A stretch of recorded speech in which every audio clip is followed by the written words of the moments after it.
barimo true story cyane n'ibyo nyine abaririmba nta true story rimwe mugabo nyene usanga muzima kwera usanga uzorabe bajya abantu bakuze muri church b'abantu baba mama baba papa barabye video bavuga ati video ni igisane niko bambye iyi video ni igisane mugabo majambo arakomeye mugabo iyi video ni igisane impamvu yuko bigoye kugira ngo nkorane nabo 11 nubwo bafite izina kandi urazubonye message nka ya FIZZO Sadbi KIDUM ashavuga ati iyi ni chance ngiriwe mugabo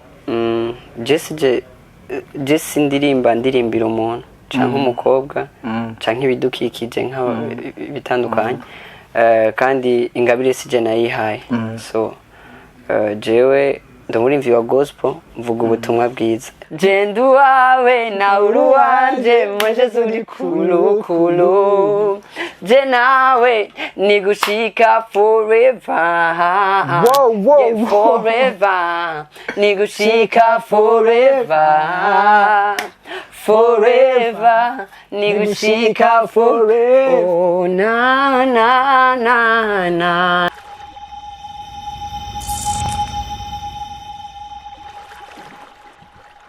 Hello everyone, what's popping up today? It's your boy from BITV. I go by the name Extreme, but I'm homeboys call me the fan boy. Mbere ya byose ndabutse mugende kuri YouTube channel yacu mugire subscribe, mugende Instagram, hose muradusanga ni BITV, Facebook page ni BITV, TikTok turahari ni BITV, mugire share, like na comment, mubandire mudutera intege. Uno musi nabazaniye umutumire, no muririmbyi akiri mushasha. Reka ndamuramutse, hama baramutse, hama tubandanye. Let's go. Meze neza muta. Meze neza kabisa. Ndamutse abakunzi ba BITV. So nagomba ndamutse abakunzi ba BITV ku mazina ni Air Frank. So ndagiye kuba ndi muri kino kibanza. Natwe turagiye kuba turi ku. Kuba maje muri BITV. Thank you sir. Indirimbo aheruka gusohora abari kumwe na MP The Machine, indirimbo yitwa Je t'aime. Reka rero mu kumwakira nitwumwakira nk'umu-MC nitwumwakira nk'umukomedi reka tumwakire nk'umuririmbyi. Let's go Air Frank. Mbega urwo rukundo mbega izo mbabazi wangiriye nabibereye mbega urwo rukundo mbega izo mbabazi wangiriye nabibereye nyemerera ndakubwire Jesse je t'aime nabibwiye benshi baramemukirayo nguhaye umutima uwuganze nawuhaye benshi barawujanjagura muje zuri kulu jendu wawe na uruwanje muje zuri kulu je nawe nigushika forever. Wow, mwumvise melodies, mwumvise amajambo, mwumvise urukundo rwa Yesu. Aranshize muri mwe. Guys, ndirimbo iraryoshye, indirimbo yitwa Je t'aime, iri kuri platform ziwe YouTube. Nabanza tubwire ku mbuga ziwawe bagutora gute amatubandana. So ku mbuga ziwanje ubwire kuri YouTube wandika Air Frank. So Instagram ni Air Frank, TikTok ni Air Frank, Facebook page ni Air Frank nyene. Okay. Makunzi ba BITV mwabyumvise ni Air Frank, indirimbo mwumvise akiririmba gusa ucuduga mije ucusinzira ije mwabyumvise. Bro nibihe bintu n'ubuhe buhinga nirihe banga riri muri iryo jwe nijwi ni banga hari nyene no kubikorera amana kubikora kubera ko ikintu cyose iyo ugihaye umwanya ukaciha kiratinda ico kintu kikaba we kikambara ishusho yawe. So it means yuko nabihaye time too. Ndakunze ngene wishura n'ubwenge. Thank you. Nk'umu artiste. Yes. Wishura nk'umu artiste ariko aka vibe mbona umenga sikirenga. Aka vibe. mukarega kwiye kuba ari n'ikirenga ko today na birthday and sindabuze. Wow, happy birthday to Thank you. Happy birthday to you. Happy birthday to me, yes. Wow. Happy birthday to me. Yeah. Ugije imyaka guys. Imyaka. Mo. Nje kibazo kumengo ni. Ariko ntacyo. Hi Frank. Yeah. Indirimbo ari kumwe na MP The Machine kweri kimutazananye. MP The Machine twategezwa kuba turi kumwe. Yarabizi gusa nyene arakora munzi bwa misi yose. Yabuze time nyene mugabo ndibaza next time nzoza ndamubazaniye kabisa. Yeah. Mu ndirimbo Je t'aime ibona natangajwe na video uburyo video imeze n'indirimbo uko imeze. Narabaye somehow confused. Ndavuga ati this guy foko ndamubaza ibi bintu. Ndagomba dusigurira irya video. Irya video? Yeah. So iryo video irahwanye cyane n'amajambo ari mu ndirimbo. Kubera ko amajambo ari muri refrain aravuga ati nyemera ndakubwire Je t'aime nabibwiye benshi abantu barampemukira ngo haye umutima nawo haye benshi barawujanjagura. So nariko nerekana way nyinshi zihari mu buzima za deception tugenda turahura nazo mu buzima. So rero muri way nyinshi zihari zo guhemukirwa nerekanye imwe y'urukundo. Urukundo rw'umuhungu n'umukobwa. Niyo nashoboye kwerekana mugabo nibisigura ko ariko guhemukirwa konyene guhari. Turasaba tonto batwemereye amajob bro. Abayatupa hari abantu bagaratwemereye ibintu bitandukanye mu buzima bagenda baradukoshona mugabo rero mu ndirimbo ugerageje kuraba ry'amashusho nerekanye yuko yari umukunzi yari yampromisinze ko kuzogira mariage na baza bampamagara yagize mariage n'uwundi. So rero niyo deception nako nderekana imwe ihari muri nyinshi zihari. Rero mugabo inkuru nziza yari iri muri rya message ijambo ry'Imana cyo tubwira muri Yohana 3 muri 16 haca tugati kubw'urukundo Imana yakunze abari mu isi. So nayo kongerageza kwerekana ko hariho love hari urukundo rurengeye izo nkundo z'abandi bantu bahari mu buzima. Ariko twereke wese mu kwerekana deception y'umuhungu n'umukobwa bari bakundana. Dahisemo kwerekana indi deception kubera watubwiye ari ama deception menshi atandukanye mugabo wahisemo ijya kubera iki? Ewana niyo yaje muri mind ubwa mbere kabisa. Niyo naciye mfatiraho cyane kubera ari byo bihanze abajene bishigiye. Ewana kandi yari na message umengo yosona neza cyane gusumba izindi kubera ko ewana ama deception menshi hari. Ntiwaze ngo naika amakashi cyane iki nayo rukundo hano agenda imitima nyene ewana. Yarakomeretse byatari barimo true story cyane n'ibyo nyine abaririmbyi baririmba nta true story rimwe mugabo nyene usanga muzima kwera usanga nyimbi indirimbo yagokoze ko bisanira yuko abantu benshi bambwiye indirimbo yadukoze ko yaradukoze ko bavuga ati none yasa mwakozwe ko ni nguse video nziza sanza ko amashusho gusa ushobora gusanga hariyo abantu yarikira kora ko for sure nyashobora kuri umuntu indirimbo igema indirimbo igema ko uri artist aririmba kandi aririmba nyene azijewe ndaririmbye gusa ntamenya ngo biza gufata nde usanga birabaye nyene abantu ni feedback mbi waronse na feedback nziza waronse ubwa mbere mbi naronse ewana mbi naronse no kwitwa nyinshi kwa nziza ariko uzorabe bajya abantu bakuze muri church b'abantu baba mama baba papa barabye video bavuga ati video ni igisani niko bambwiye iyi video ni igisani mugabo majambo arakomeye mugabo iyi video ni igisani so mugabo impamvu vyagenze kujya ni kubera ko iyo uri nko muri evangelization ugiye kubwira ubutumwa abantu urumogi utegereza kujana look ushobora gutuma bakwakira kubera ko si ibintu dugira ko ngo dugira ko babwira tugezeho kubereka ko muri kumwe rero kabereka ko ivyo bari ko barakora nawe ubizi ego twese erega nivyo niko kubera ko hari abantu benshi bibaza bakoresha ubwenge bwabo mu bintu byinshi bibaza yuko ti nakijwagize iki wapi izo nzira twese turazizi ariko nuko twamaze dufatwa na Kristo ariko umuntu urashobora kugaragaza way yo kugira ngo ashobore kuganya imisha watanguye ryari kuririmba kuririmba natanguye muri Sunday school Bo ndavuga professionnellement nk'umuririmbyi kwinjira muri carrière. Kwinjira iyi song ni ya kabiri, ndafise song ya mbere ya idafise na video ya lyrics gusa iriko kuri account ya YouTube. Nayibonye rero kubera iyo song ya mbere hari maze tugire akantu kuri iyo song ya mbere kubera irya Ugiye tugira nizwe waravuze biraba warategetse birakomehira waruhuguruye na ushobora kugara waravuze biraba warategetse birakomehira waruhuguruye na ushobora kugara uri Kristo muri jewe ni jewe muri wewe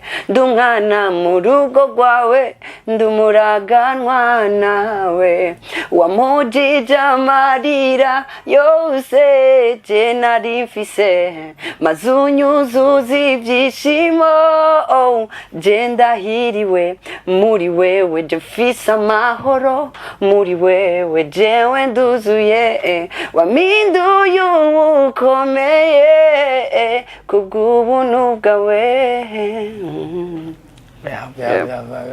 So wow sijyiza sana bro, indirimbo iraryoshe ndabibutse bakunzi ba BITV, ndabibutse ko indirimbo iracamota ubushasha ntiyararengerana, indirimbo iraryoshe genda kuri YouTube channel yo muyiraba yitwa Frank, indirimbo yitwa Jésus je t'aime bari kumwe na MP the Machine, genda murabe indirimbo yiwe mugire subscribe mu sharing n'abandi bantu batarayibona bayibone, ariko ico ndabijeje coco nuko harimo ubutumwa kandi ubutumwa nyene bwiza surtout kuba jeune twibaza yuko tuzi gukunda ariko hariho le tout puissant adukunda kurusha uwundi muntu wese arahari kwera nawe ni Kristo ariko hari ikibazo mpora nibaza this style muririmba abantu bagira gospel wavuze ngo bajya bakubwiye video kumenga ni igisari ya for sure hari ukuntu gospel amajambo yonyene niyahinduka amajambo yonyene niyahinduka mugabo uravye ingene muri mvyo gospel yambara ugacura n'ugira sekila bose bambara cyo kimwe nta mugenzi se agira sekila bose ugasanga nyine muracilinga kandi ari abandi bantu bagira gospel nabajije ico kibazo mugabo wereka ntandukanye nico nabajije ndagomba ndakubaza iki kibazo sometimes usanga bagira arimvye bagira sekiro ugasanga barivyukiranije bararimbye gospel ni kuvuga yuko nubwo baririmba bige nabo bafise message batanga mugabo bacisha mu bundi buryo mugabo bashize gutanga message ivuga ivy'Imana barayitanga tuvuge nk'ubu ugaza wumva nka Big FIZZO cyangwa Sabi cyangwa KIDUM araguhamagaye nakunze ujyawe nakunze ngene ndirimba ngo dukorane indirimbo muri uwo mwanya. So Jenny baza yuko impamvu yuko bigoye kugira ngo nkorane nabo irevre nubwo bafise izina kandi urazibonye message nka ya FIZZO Sabi KIDUM ashavuga ati iyi ni chance ngiriwe mugabo Jesse ndirimbira umuntu canke umukobwa canke ibidukikije nk'aba bitandukanye kandi ingabire sije nayihaye so jewe ndumurimvi wa gospel mvuga ubutumwa bwiza rero igitandukanye na message natumwe gutanga ico sishaka kwimatanya naco sishaka kwimatanya naco ico nahamagariwe gukora ndakize so rero umuntu bishobora gushikira ivyo bintu n'umuntu atazi ivyarimo canke atazi wamuhamagaye mugabo na Bible yavuga ko angira ngo hariho nabihamagaye. Okay aho nyine numva no ariko hari ikibazo taranyishura ingene watanguye kuririmba ingene vyatanguye ariko naco banze kinyishura amace tubandanya naho warugize. So jewe natanguye kuririmba zagenze gute uwo muhamagaro waje gute mbega oya ingabire kurimba nayo sanzwe ndayifise mugabo ndafise umu producteur nkunda cyane yitwa SBM on the beat yarumvise talent yanje to the guy SBM on the beat yarumvise talent yanje arambwira ati bro ukeneye gukora so niyo ijya ndirimbo ya mbere niho yayumviriza nayo nagiye muri studio kumutembera ngo ati niba urafise indirimbo ndaririmba acavuga ati dukore tuca tuva dukoze ni beat so bisobanura yuko ari mu bantu Imana yaciyemo kugira ngo bashobore kumpagurutsa nabundi ntibyari muri plan byari byandi byo muri eglise ngo mendirimba mugabo yaranshize ahantu ushobora kumva yuko nosohoka canke nkiyereka abantu so byaramfashije cyane rero aho nibaza yuko twabikoze mu mpera za hari muri 2022 nivyo nibuka muri 2020 niho twakora iyo ndirimbo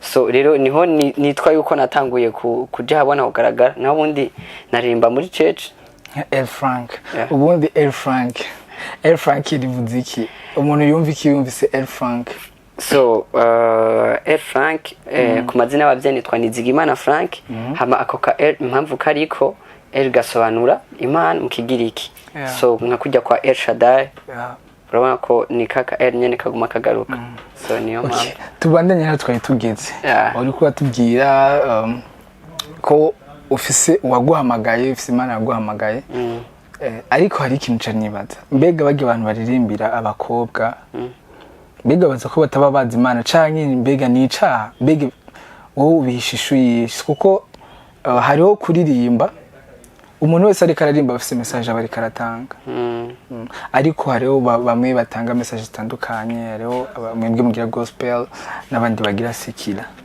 ariko nkaca nibuka indirimbo imwe reka ndavuge naco mu kiganiro sinzi kubikunda mugare kamfe kumuvuga kugira dutahurana FIZZO we ari kuwe na Berry Music FIZZO ari karirimbira umukobwa kandi FIZZO we asanga agira gospel kandi indirimbo yaryoshe indirimbo ari karirimbira umukobwa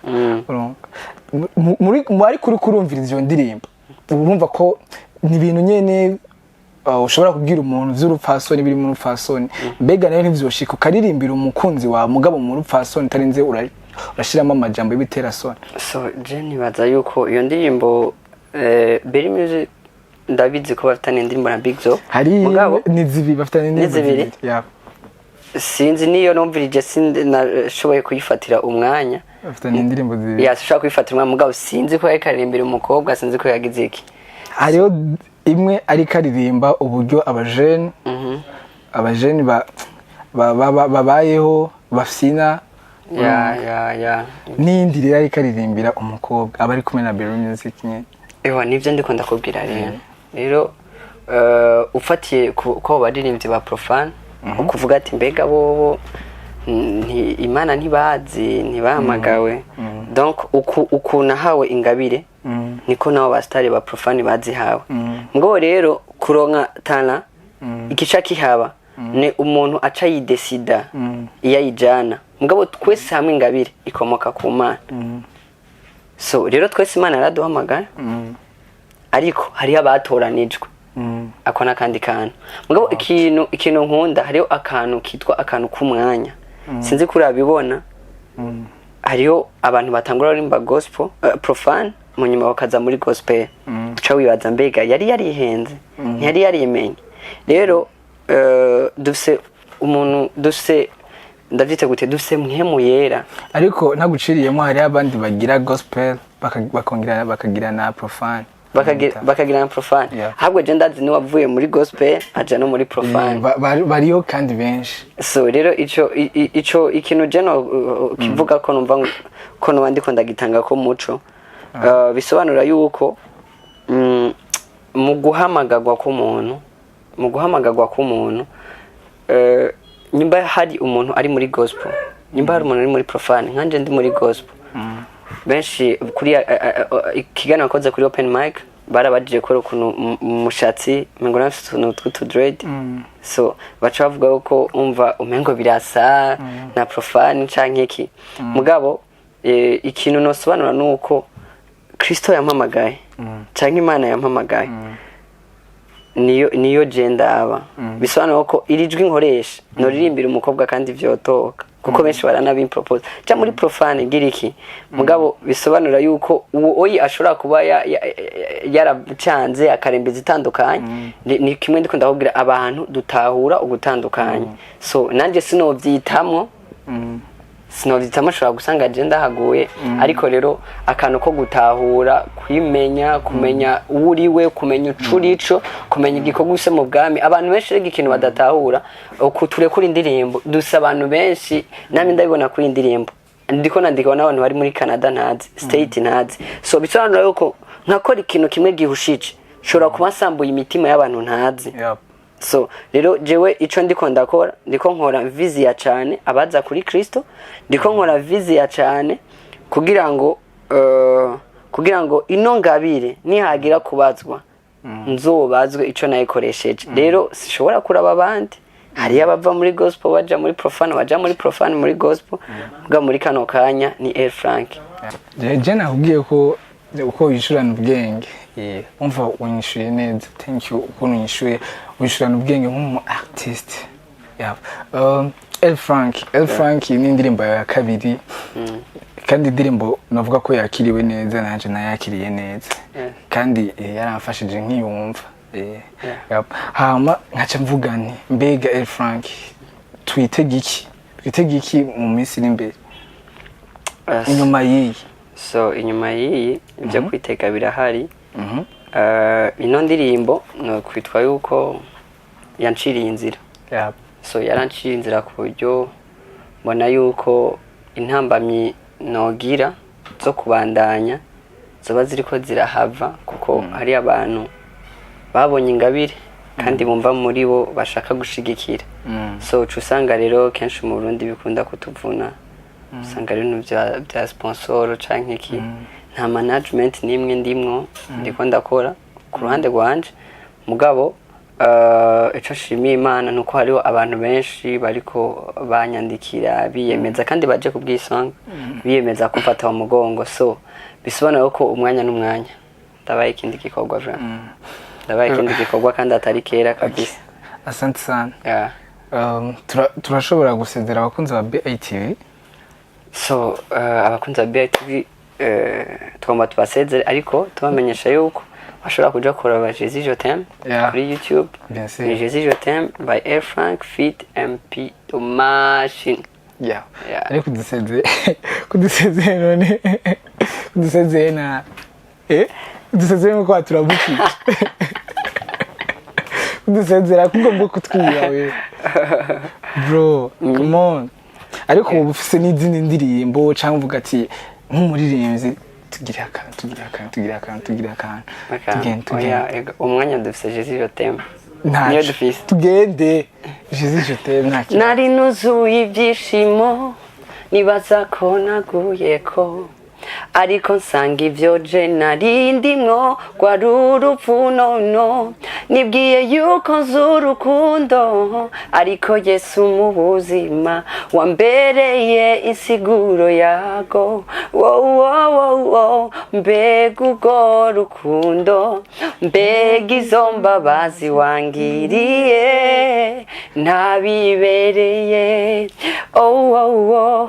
mbega urwo rukundo mbega izo mbabazi wangiriye nabibe tujane nyemerera ndakubwire Jésus je t'aime nabibwiye benshi barampemukirayo nguhaye umutima uwuganze nawuhaye benshi barawujanjagura moje zuri kulu jendu wawe na uruwanje moje zuri kulu je nawe nigushika forever forever nigushika forever nigushika forever na na na na na na na forever zogukunda forever yeah so wow Air Frank abakoze kuza. Thank you so much. Yeah. Mwakoze kutuma. Abakunzi ba BITV nari kumwe na L Frank. The Extreme ni jane ko ndakoresha ikiganiro mutumire ni L Frank TV ni BITV. Ndabutse muje kuri YouTube channel yacu mugire subscribe, mugende Instagram, mugire like, share na comment, hose tuba duhari TikTok, Facebook page hose turahari. Mwongere mugende no kuri YouTube channel ya L Frank murabe indirimbo yiwe yitwa Jésus je t'aime kandi nimwe bagira kugira subscribe murabe n'indi ndirimbo yiwe ya mbere. Ariko aha ni dufise Jésus je t'aime ndirimbo iryoshye cyane mubande mumushigikira kuri Instagram hose arahari TikTok Facebook page murahamusanga. Ndabibutse rero ko dufise services zitandukanye muri BITV. Turafise photography, videography, turafise graphic design. Muntu wese ufise ikibazo ca video nziza canke foto nziza urahawe ikaze muri BITV. Turafise aba director ngaba bize. Shout out to the guy Patson Patrick bari na Carmel behind the camera. Nibo baba ariko baratuma ibintu bisa neza iko mubibona amasa neza lighting nziza nibo baduha agateka muri BI. So umuntu wese yari afise ikibazo muri technique ya photo cyangwa video arahawe ikaze tubakorera ibintu byiza bifise quality. Umutumire rero yabaseze nizere ko yabaseze neza kandi araryoshe kabisa. Ugiye iranarenze. L Frank, thank you. Akoze kuza. Big up man. Yeah. Thank you sir. We love you. Ciao ciao.